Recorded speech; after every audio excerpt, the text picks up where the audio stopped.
I am in Singapore. That's right. I came to Singapore for this amazing conference called GovWare. It's Cybersecurity Week in Singapore. And I'm here with Stanley Tsang, right? From Cybersecurity Agency of Singapore. Is that I'm right? the screen engineer and senior director from Singapore Cybersecurity Agency. Yeah, and we just did a panel discussion. How do you think that went? I think it went very well. I think I need to thank Damien's contribution. We have a lot of good discussion. Yeah, no, thank you so much for including me on the panel. I love to have those types of discussions, and hopefully the audience got value out of it. I mean, you had some really good panelists.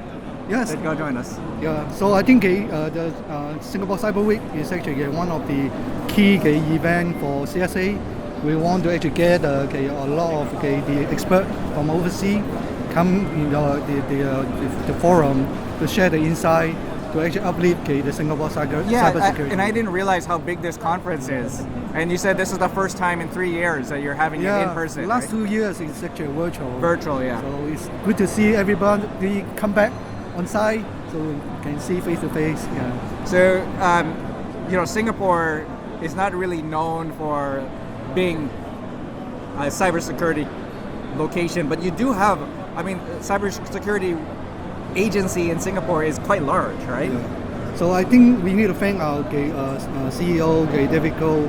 When he set up CSA 7 years ago, so it's actually a small agency, but for the last 7 years we grow a lot. And then we, from the year one, we already start to have this Cyber Week. From the year go by, we actually slowly build and refine the forum. So we're bringing a lot more overseas the expert like right, yourself. And there's a lot that you were telling me you're doing with students as well, right? Because how many universities in Singapore? In Singapore, we have 4 major universities. And they all have cyber programs? They all have cyber programs. In fact, CSA also do create a scholarship program to encourage those young talent to take the cybersecurity path to actually help to build up the talent pool. Right. Yeah, so, even though I didn't think of Singapore having this type of talent and passion for cybersecurity, this is quite surprising. So hopefully next year we'll have a bigger show. We definitely like you to come back and then we can actually have another good discussion. Yes, good discussion. All right, thank you, Stanley, for being on this segment of my 360 vlog. Yeah, very nice to talk to you. Yeah, and I'm glad that you welcomed me on your panel and let me come to Singapore. All right, guys, thanks. Tune in for the next segment. We'll see who else we can catch up with here in Singapore at GovWare 2022. Thank you.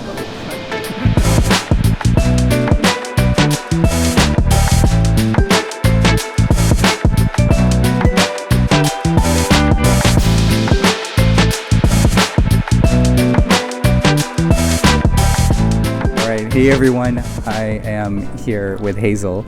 We are on a different floor. I think the last segment, hopefully it works out because I was talking to Stanley on the GovWare exhibition floor, quite loud in front of the CSA booth. And now Hazel is also with the Cybersecurity Agency of Singapore. What do you do for them?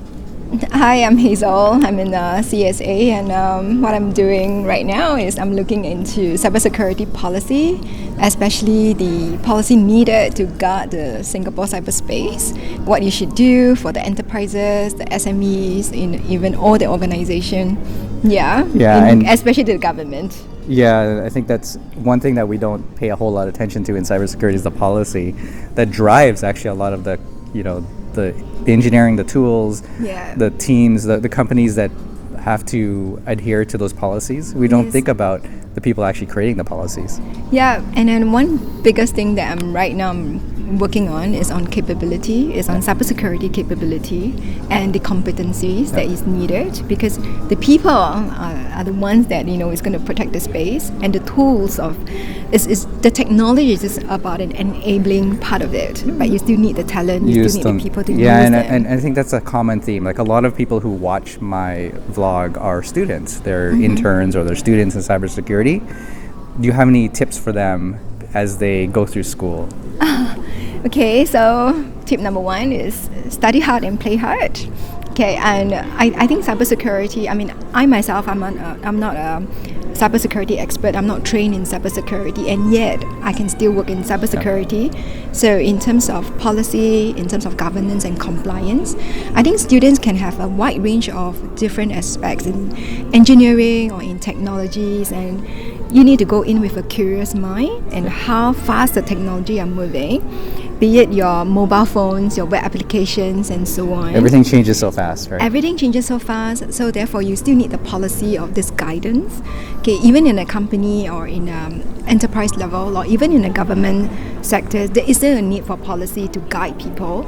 And especially in cybersecurity, we always think that it is a team sport. Yeah. Okay, and everybody plays a part. So, cybersecurity and digital security are both very close, related. What about line. the students or the people coming up that say, I don't like to follow rules, I don't like to follow policy, they're meant to be broken? What do you say to them? I used to be like that, If you are the one doing the policy, then you know the loopholes, and then you can have that, criminal mindset, and you know how to patch up that hole. Yeah. Because this is where I was once like that. I like to break all the rules, and now on the other side of the fence, I will think about all the loopholes in my policy.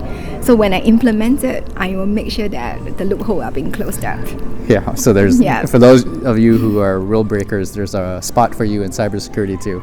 Definitely. Yeah. All right, so this is Singapore International Cyber Week along with GovWare. And I think even tomorrow I have an ISC squared meeting, chapter meeting here too. So is this like the premier week for all of cybersecurity in Singapore? In Asia, and we hope that it will be In Asia, yeah. in international wide, and people will come to SICW. Yeah, and Yeah. it is quite large. I mean, I didn't expect. This is my first time here. You asked me what I thought about it. I didn't realize how large it was. There is a lot of companies. There's a lot of attendees. Even the presenters have been really good. Yeah, it's all over the world, and we have speakers all over the world, and we have ministers from all over the world as well. Yeah. Yeah, well attended. And you're one of the organizers for this, Yes. right? Yeah, so CSA is one of the organizers for this event, and this is held every year. Every year, yeah. Every year. So hopefully I can get back next year. I love Singapore, as you guys know. The food, the city is amazing. And also the people that I've been meeting this week have been great. So thank you, Hazel, for being on this segment of my vlog. Thanks for helping organize this wonderful event. And you guys tune in to the next segment. I'll see who I can catch up with here in Singapore. Yeah, welcome. Bye.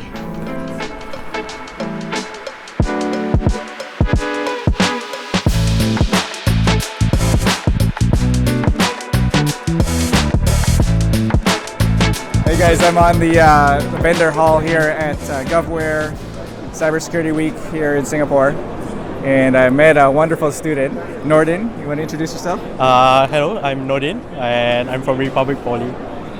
And so you still told me you're going to graduate soon. Yep.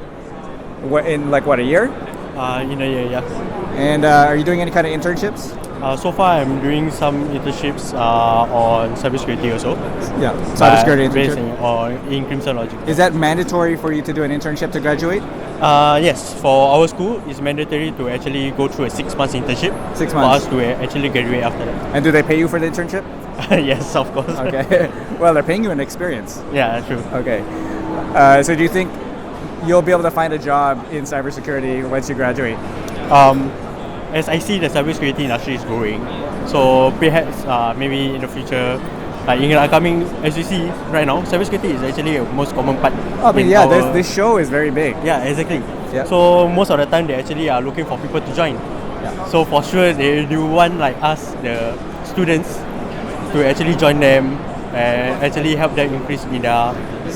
So you're a student now, but why did you decide to go into cybersecurity? Okay, the whole huge reason is because last time when I was still in our secondary schools, my parents actually got scammed.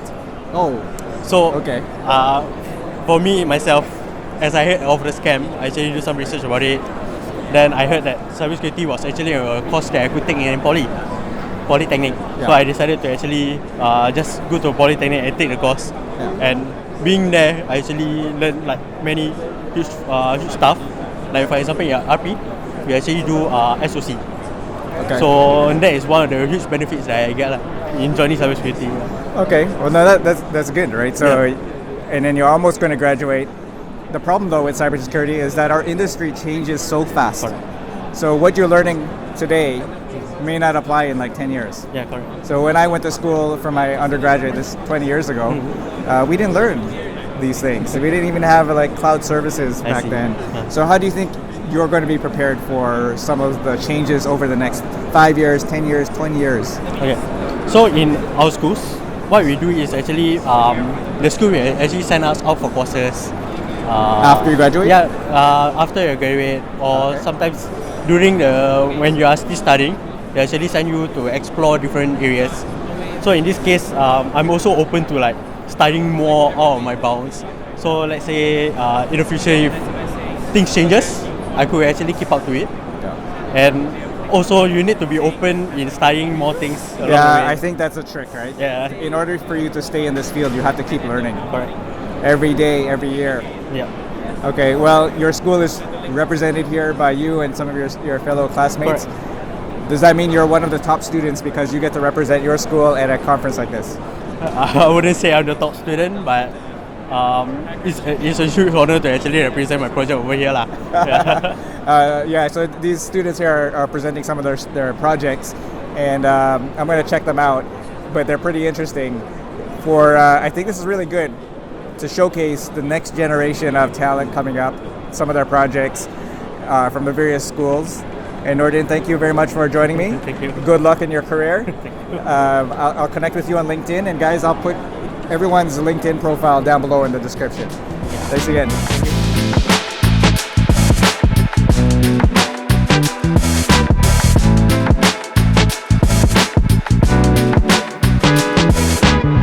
All right, hey everyone. We are here again in Singapore, and I thought we'd come outside because look at this view. Beautiful city skyline, the fountain, the Merlion you can't probably see, right? That's probably far away. They can't see that. But we're here at Marina Bay Sands, and I'm here with Nicolas. Hi there. Nice meeting you again, Damien. Again, yeah. It's been like 3 years? 3 years since COVID? Yeah. Yeah. So I saw Nicolas last time in Las Vegas. Yeah. 3 years ago, before the whole COVID lockdown. Yeah, exactly. And I was supposed to come to Singapore that year, actually the following month. Correct. And they canceled everything because it was a lockdown. Yeah, exactly. It was like what, February 20? I saw you February. I was supposed to come in March. Yeah, 2020. Yeah, they cut it. Yeah, that's right. So you were at the time working for Netscope. That's right. And today, where are you working? I'm working with Votiro. Okay. So it's a content design reconstruction company. Yeah, it's pretty interesting because I was talking to them in their booth. Pretty interesting stuff. But this is not about sales or anything like that. This is really about Singapore. Now, I love to come to Singapore, but not for cybersecurity. I like to come here because of the food and the mix of cultures. But what is cybersecurity like in Singapore? Well, cybersecurity in Singapore, everyone is pretty well prepared. Whenever you go to a customer, they will have a team that focus on cybersecurity. Yeah. So from a government all the way down to a SME, it depends on the level of preparedness that they have. But by and large, there will be some form of cybersecurity. Well, in place. they should be pretty prepared. I mean, look at this conference. It's pretty large. Yeah, that's right. We're talking a few thousand people. Correct. And the vendor hall is very, very large. Yep, that's right. It's a big one. I mean, it's an annual event before COVID. It's like one of to go to security events. Yeah, not just for Singapore. You're talking the whole region. Within the region itself. Yeah, the whole region. Yeah. Probably the largest one, or one of the largest ones in this region, if not. I'm just trying to think if there's a larger one in Asia altogether. Not there, no. No, right? Yeah. This is like the RSA of Asia. Well, could be. Could be. I shall not say know. it is. I was talking it's to, a sensitive topic to say it is. Well, I mean, Yeah. I think that's what they want it to be. Yeah. Yeah. I think they were targeted towards the Asia side of the business. Right. Yeah. But that's good, right? We don't get to see a lot of what's happening in cybersecurity across the world. So just doing videos like this and showing people, hey, you know what, it's not just happening in the United States or in Europe with GDPR. Asia has their own problems and issues too.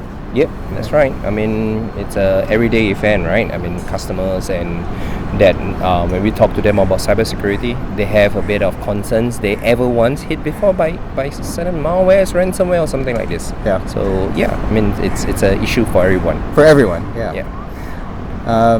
Well, I'm glad I got to come to Singapore. 3 years delayed, for sure. Definitely. Tell me one Singaporean dish I need to eat before I leave. Well, if you were to ask any other Singaporean, they'll say crab. Yeah, chili crab. Chili crab. That's a very standard. But if you ask me, you need to try our staple food, chicken rice. Chicken rice. What about Hainanese chicken? Hainanese chicken. Yeah. That's our staple food, and it's every corner of the street you get one. Get one, yeah. Yeah. All right, so I'm gonna eat a lot of food hopefully for the rest of this week.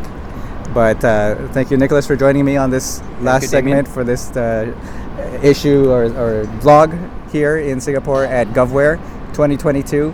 Thanks a lot, guys, for watching this video, and we'll see who I get to come on to the next episode. Thanks. Bye.